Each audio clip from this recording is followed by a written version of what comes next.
Thank you everyone for joining us during Lyon and Healy Harptacular Baltimore's live Q&A. We are here today with Anneleen Lenaerts, Principal Harpist of the Vienna Philharmonic and Vienna State Opera Orchestra, and also with John Papadolias of Lyon and Healy.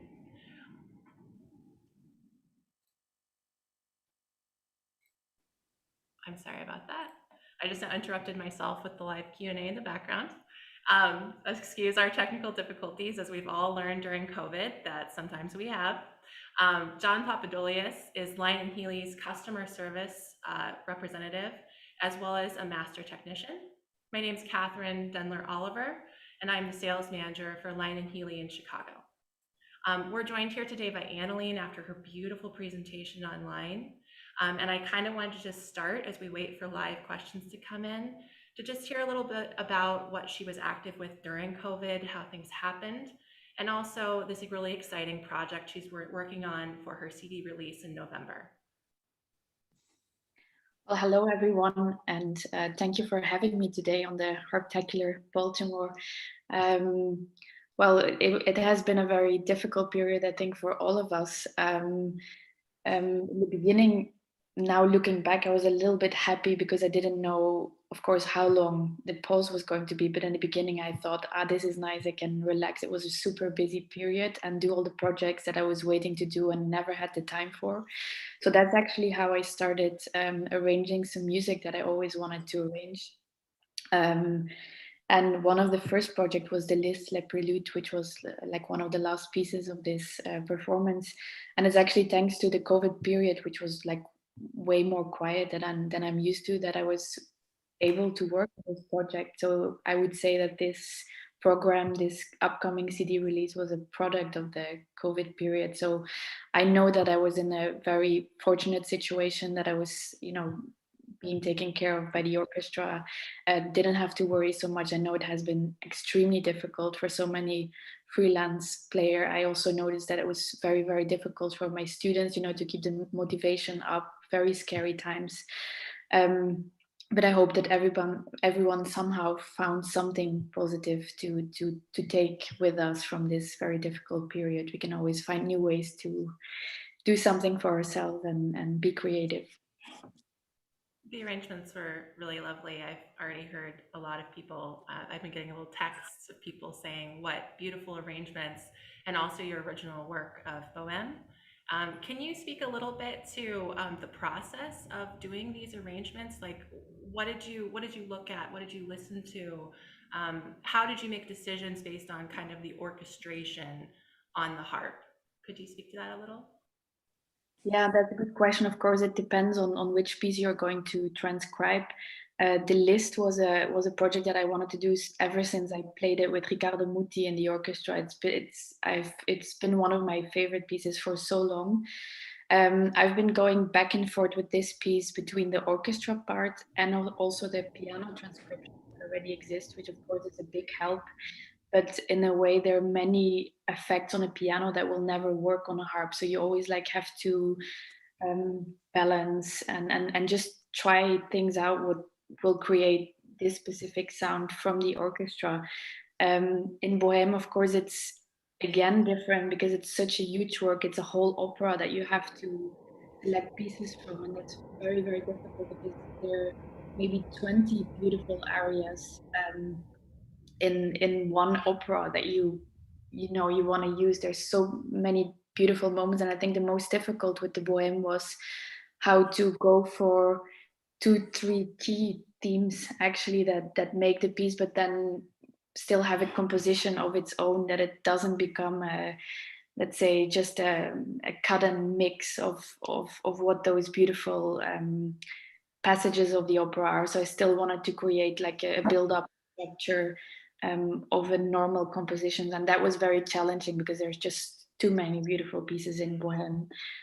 But yeah, it's I hope it captures a little bit of the Puccini spirit, because of course it's a lovely opera.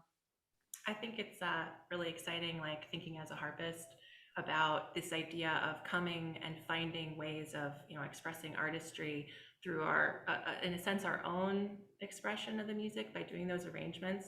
And I would say that I think I've been seeing more and more, people doing their own transcriptions and things like that. Um, I think even in competitions and things, um, I'm curious, as a teacher, thinking about your work with college age students, is that something also that you're seeing as far as like finding new musics? Are you encouraging that as well? Or do you think it's kind of difficult to find the time? I would absolutely encourage that because um, back in the time, it was also very common that, you would write your own cadenza with concerti. You would go and find, transcription were much more natural than it is today now. And I think when students go and look for music that they love, they go and investigate way more about the style, about the harmony. They really go and analyze the music they really want to play. And I always think we should, we grow with the music we play. So I think we always grow with good music we want to play. It doesn't always need to be original. If we play a transcription of Brahms or Liszt, we grow because we learn with this repertoire how to play this particular style, which maybe we wouldn't be able to do with only harp music. So I think it's definitely something that I, want to encourage people to go out there and find beautiful music that is doable on harp. Of course, then it's always finding the balance. Does it actually sound good on harp, or is it, can we hear that it's a transcription? And that's always, I think, the balance that we have to keep, so that it's really worth making the transcription, I would say. Great. I really loved the less common transcriptions that you shared with us, specifically looking at where we maybe have heard music such as that has been done before. But I love the sharing. I was actually able to go online and find that IMSLP scores and things like that. That was so interesting. Just things I'd never thought to look for before. We're receiving a lot of really positive, happy comments from people who are watching the live presentation. Um, there's lots of thanks to you, Anneleen, for sharing such beautiful playing and also just having so much fun walking through Vienna with you. We were curious, what did your day look like when you were recording? Was that all a single day, or was that kind of a mixture of, a couple days of shooting of the video? How did that work? Um, Good question. Yeah, actually, the musical parts of the video was done in one afternoon, 4 hours in the Brahms Hall. It's also, I was kind of lucky to find the Brahms Hall free because it's normally super occupied. But I thought just, it fitted so well the story that I wanted to share, that I was lucky enough to have one afternoon in this hall. So everything the musical part was done then, and then when I was happy that this part was over and gone pretty okay, I decided to shoot like the rest of the walking through Vienna the next day. Both days were sunny and warm, as you can see in the video. Wonderful. We've had a couple questions about the sheet music and availability of the arrangements you played. Could you share if there's a plan for bringing those to print? Yes, absolutely. So since 10 years I've been making transcriptions and recording them. And actually my very first CD, Chopin Liszt, I recorded those pieces and I just made some sketches. And now I think I would have to go back and listen to the recording to actually know what I did. And I didn't want to, have that happen this time. So I made sure that I wrote everything down, and I have an agreement with Universal Editions in Vienna, who are going to publish. So I'm in the middle of working with them so that everything is, my unclear handwriting will be published soon. So I will keep you updated on that. That's fantastic. Great. And then also someone asked what style of harp you're playing. Well, that's of course a beautiful Salcedo that I purchased, I think now 3 years ago. I think I was lucky enough to visit the factory during or just right after the Bloomington harp competition, and there was a beautiful selection. I think even of 4 Salcedo harps, which I understand is very unique or quite rare. And yeah, I've been in love ever since. I was really happy to be able to record my new solo album on it, and of course also this video from Musikverein. Wonderful. Thank you. As far as activity that you have coming up, we have shared with the people that have registered for Harptacular that this video of you is only available for 24 hours. The entire Harptacular video will be coming down and then will be reposted in November. What kind of other activities do you have upcoming, concerts, things like that before your CD release? It's actually quite busy. I'm very grateful that things went kind of back to normal. It seems like everything is happening again in once. Tomorrow I have another recital with almost the same program. Then I go to Germany for the Nino Rota concerto with orchestra. I have Glier concerto coming up there. I mean, lots of concerts that I'm super grateful for. So exactly the release of the CD will be in November. I think I will also be going to London to the Royal Academy of Music as a guest professor and also to give the same recital. So I will be traveling quite a lot through Europe with different programs before the CD release. Yeah. That's wonderful.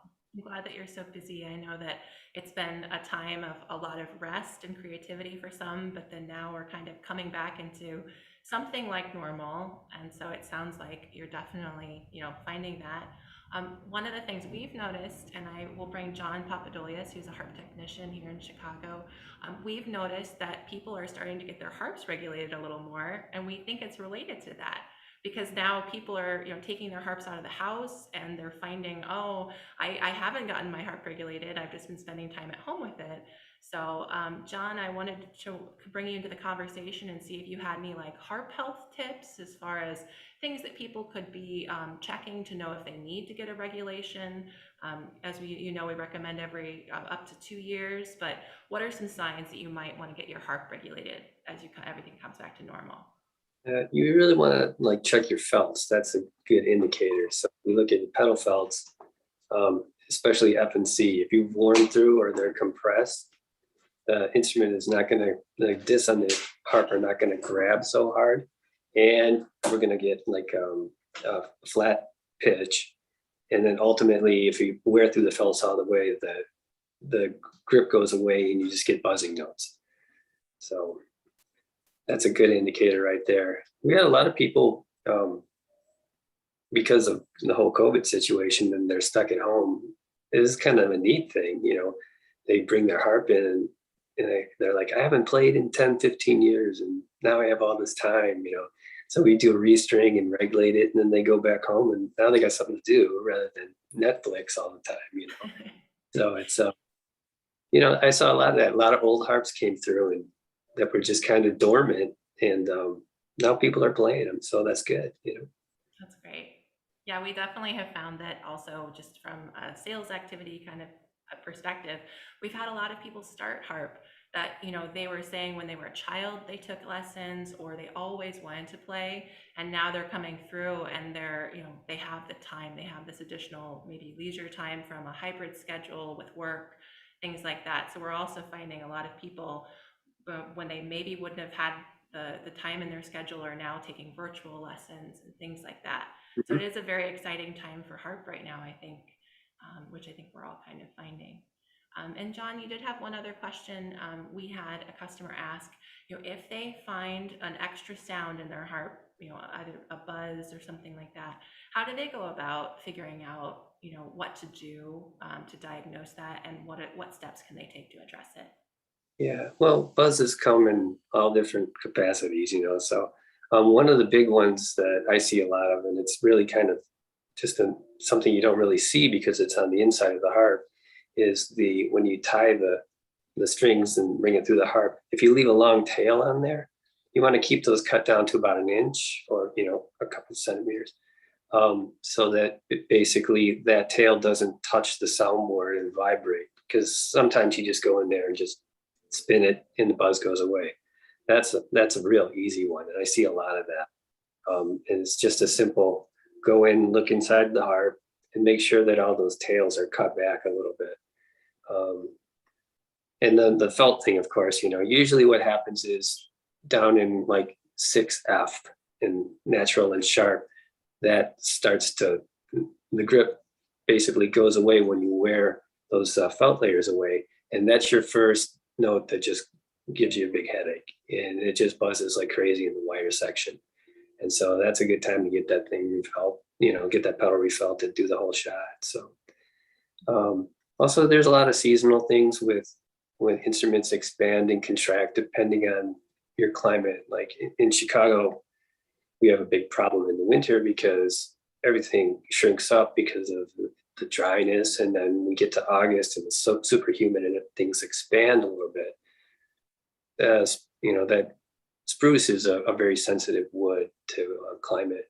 So when you have a nice big spruce soundboard and super humid and then all of a sudden it's dry, that can expand and contract. You can have a lot of problems if you don't keep a good consistency with the climate. About 40 to 45% humidity is what you're kind of looking for acoustic instruments, pianos, violins, guitars, harps, everything. And about 70 to 70 degree room temperature at 21 Celsius, around there. That's where you want to keep your music room, basically, where everything is stored. And then when you do travel, when you go from your practice studio to the concert hall or to the wedding or something like that, a transport cover set is a really, really good idea, because you have the base cover, column cover, and then the big cover goes over the top. It kind of seals it and protects it from quick climate change. Like if you're in the middle of winter here in Chicago, you got to put your harp in the car. It could be 10 degrees outside, and then you got to go to another warm room. So you want to keep the shock of that down as much as possible. Makes sense. Thank you for sharing. We did have a couple people ask also, Anneleen, what kind of experience do you have? I think when people say out loud that you're playing both with the opera orchestra and then also with the Vienna Phil, what does that schedule kind of look like as far as how you're also managing harp usage? Because to me it sounds like, oh, you're gonna be moving from here to there, but is it actually kind of all in the same building, or what does that look like for you? Right, that's a good question. So the Vienna Philharmonic was founded out of the Vienna State Opera, so it's one and the same orchestra, but we have two different houses. So our home is in the opera, of course, the Vienna State Opera, and we have our own harps there. They actually never move. Two beautiful Lyon and Healy style 23, and then we have also a Salcedo in the harp room to warm up to practice. And then in Musikverein, where is that the home of the Vienna Philharmonic, we also have harps from the orchestra, and they, when we go on tour, we take all the instruments, not only the harps, but also the percussion. Everything is being moved by the orchestra. So luckily, I only have to move my harp for my own personal concert. So you kind of have to switch a lot between the different harps, but the advantage is that you don't have to move harps too much. That is really nice.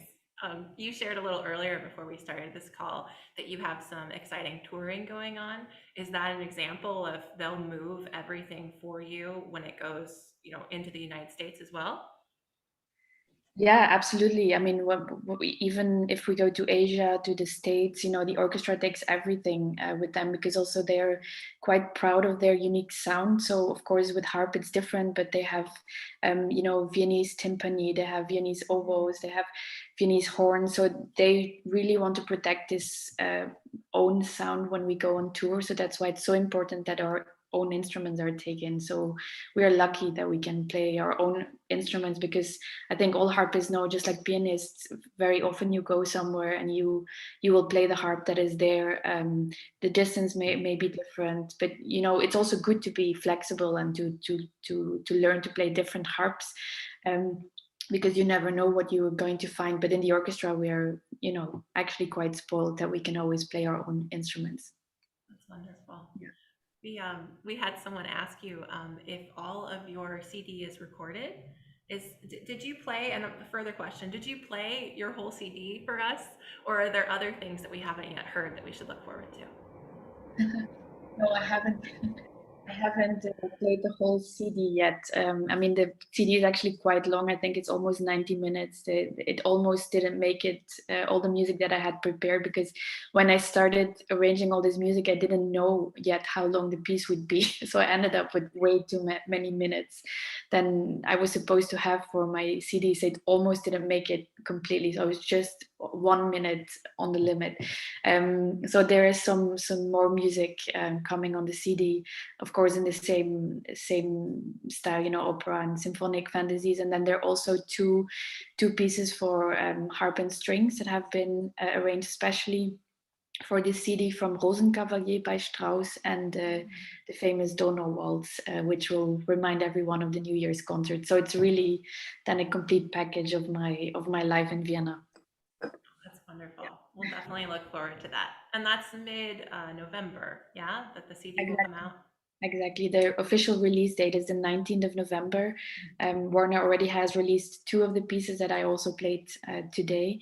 But so, yeah, the whole album will be available mid-November.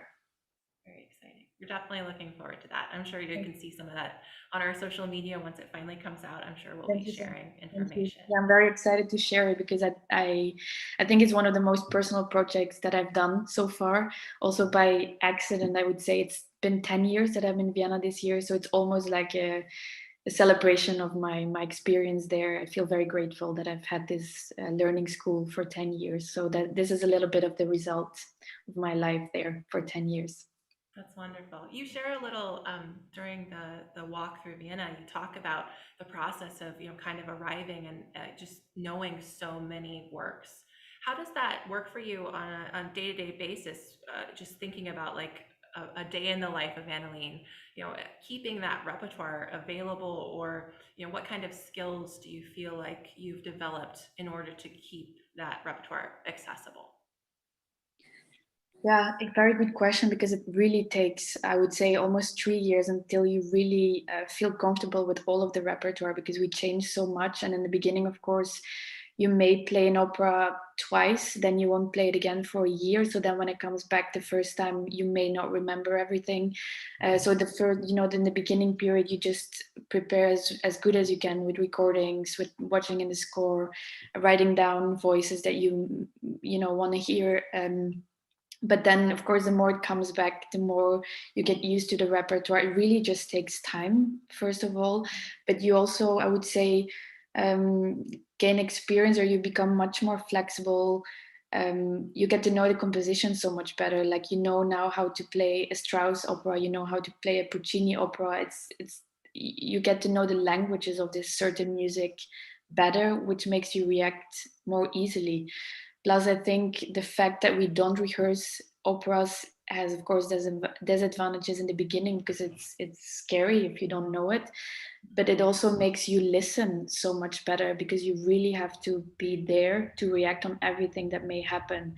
So you have to be 100% prepared for your part. That's key. But if you know that you're going to have too many rehearsals, let's say, you will count on getting to know it during the rehearsals. But here you don't have time for that. So you have to make sure that you kind of know your part by heart, and then are able to react on everything around you. And this skill, I think, is so important for also chamber music, that your part is done kind of, and your little antennas or your ears are super open to react on impulses from all different sides, from the conductor, from the singer, from the instruments around you. And I think this is a skill you definitely learn, playing so much different repertoire in a short amount of time. It sounds very meditative, almost like very like you must be very present and listening. That's a really lovely image. Very lovely. Absolutely. So I think, I would describe playing in an orchestra, especially coming from an opera orchestra as well, that you just start listening to playing chamber music. Playing in an orchestra is like playing chamber music. You're constantly in dialogue. If it's with another instrument, with the voice, it's exactly the same thing, but just on a larger scale. So there's actually no difference. It's just the way you listen to it that has to be present. That's wonderful. Yeah. That's great. We've just had so many positive comments. I don't actually see that many questions, just people saying Okay, how much they loved your performance. that's I just, it was really, really wonderful of you to share. And we'll wait just a couple minutes in case someone wanted to ask something else. But I did want to maybe ask you as far as what things during COVID, this is the little like extra like life interest. What kind of other things aside from your music were you able to spend time doing? I feel like everyone kind of found like their COVID hobbies. Was there anything you'd like to share that's, things you've been doing aside from when you're wonderful arranging? Well, I was very fortunate to be home in Belgium with my parents, which is in the countryside in the middle of nature. So I've been enjoying a lot of walks. But other than that, there wasn't a lot of possibility of doing things because obviously everything was closed. And I've been really trying to. In the beginning, had a lot of energy to do a lot of projects. I was teaching a lot online, and then of course when the time goes on, everybody starts doubting. It becomes difficult to keep up spirits. I think everybody had this kind of moments where you think, how long are we going to be in this? How will our future look like? So it's been going, up and down, but I've been trying to you know, keep trying to motivate myself, my students, and it's been basically music and nature, even though that sounds probably super cliche, but that's what it has been for me actually. That's wonderful. Is there any particular encouragement that you feel like was really helpful to you during COVID that you'd like to share? Um, as I said before, I think I really have to mention that I was in a very fortunate position. I have a fixed job. I didn't have to worry about my income. I know it's been really, really different for many people, freelancers, um, and for students who just went into music, to stay motivated. But then I try to give this idea, or it's always so important to remember that time doesn't come back, even study years don't come back, that everything that we do in life, even if it's reading a book, if it's watching looking at a painting, something that we enjoy, it can be something really little, but everything, all of these experience make us grow as a person, as a musician. So it doesn't always have to be only focusing on studying music. You can do so many things that will shape you as a human being. So I think none of those times were lost if you try to fill it with something positive that makes you grow. And that can be different for everyone. But I know that then it's hard sometimes if you think you're not focusing on the right thing, on the right moment. But I think you should always try to grow, and just be curious about different things in life to then also become a better musician. And I think the COVID time was perfect for so many people to start new things, to go painting, or start new hobbies. And this is no time that is lost. It will just bring you back as a different musician, I believe. It's wonderful. Thank you for sharing. Um, well, I wanted to go ahead and thank again you, Anneleen, for all your beautiful music you shared with us. The live Q&A will repost and people can ask questions as comments. And what we will be doing is gathering those questions and sending them out to people who have registered. We'll create a document or a shared email to put things in writing. And also, of course, we're going to pass along some of the really, really thoughtful comments that people shared about your playing, Anneleen. Thank you so much. I'm really, really pleased. Thank you all for being there and for having me today. Thank you. Thank you. John, thank you so much for being with us. Same offer goes out to people if they have any technical questions to ask John upcoming, feel free to reach out to us. And of course, if you have any questions about Lyon and Healy harps in general, you're welcome to email us at sales@lyonhealy.com, and we're happy to answer any of your questions. Thank you all for joining us today, and everyone have a really lovely rest of your weekend. Bye-bye. Bye-bye. Bye. Thank you.